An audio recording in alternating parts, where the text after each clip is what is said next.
খুব কম সময়ে কম তেল মশলাতে আজকে আমি বানিয়ে দেখাবো এই চিকেনের রেসিপি। তো পুরো ভিডিওটি দেখবেন, ভালো লাগলে লাইক করবেন, কমেন্ট করবেন, শেয়ার করবেন। অবশ্যই আমাকে সাবস্ক্রাইব করে দেবার অনুরোধ করলাম।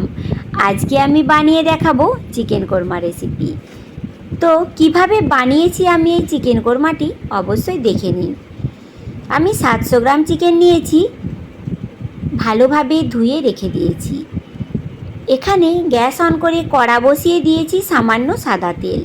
তাতে 3টে পেঁয়াজ নিয়ে কুচি কুচি করে কেটে আমি বেরেস্তা বানিয়ে রেখে দিয়েছি ঠান্ডা করার জন্য।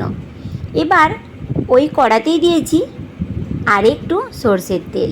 আপনারা কিন্তু সাদা তেলে বানাতে পারেন। এবার তেলের ওপর দিয়েছি কিছু ভাজা মশলা।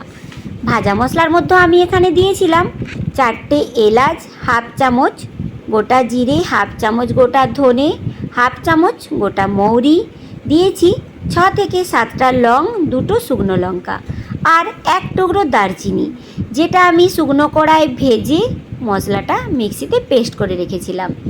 তেলের ওপর মশলাটা দিয়ে দিলাম এবং তার উপর দিয়েছি হাফ চামচ আদা বাটা, হাফ চামচ রসুন বাটা। সামান্য একটু ভেজে নিয়ে দিয়ে দিয়েছি আমি চিকেনে আমি 2 চামচ টক দই আর 1 চামচ গোলমরিচের গুঁড়ো ম্যারিনেট করে রেখেছিলাম।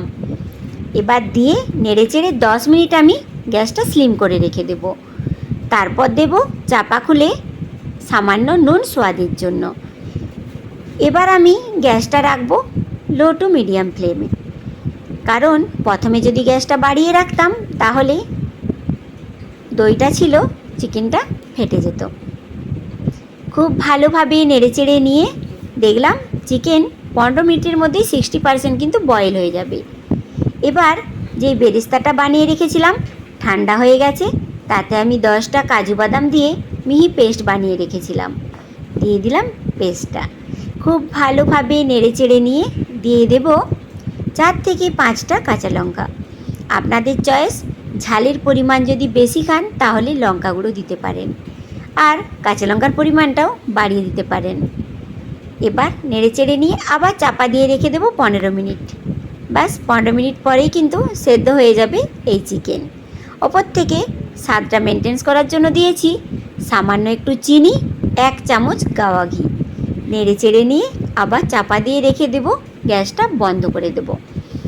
ওপর থেকে ধনেপাতা কুচি দিয়ে গরম গরম ভাতের সাথে সার্ভ করব এই চিকেন রেসিপি।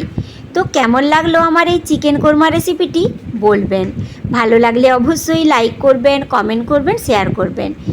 বাড়িতে যদি কোনো গেস্ট আসে অবশ্যই ঝটপট করে কিন্তু এই রেসিপিটা বানিয়ে নেবেন। গেস্টরা কিন্তু আপনার খুব নাম করে যাবে। তো অবশ্যই আসছি অন্য কোনো রেসিপি নিয়ে। টাটা।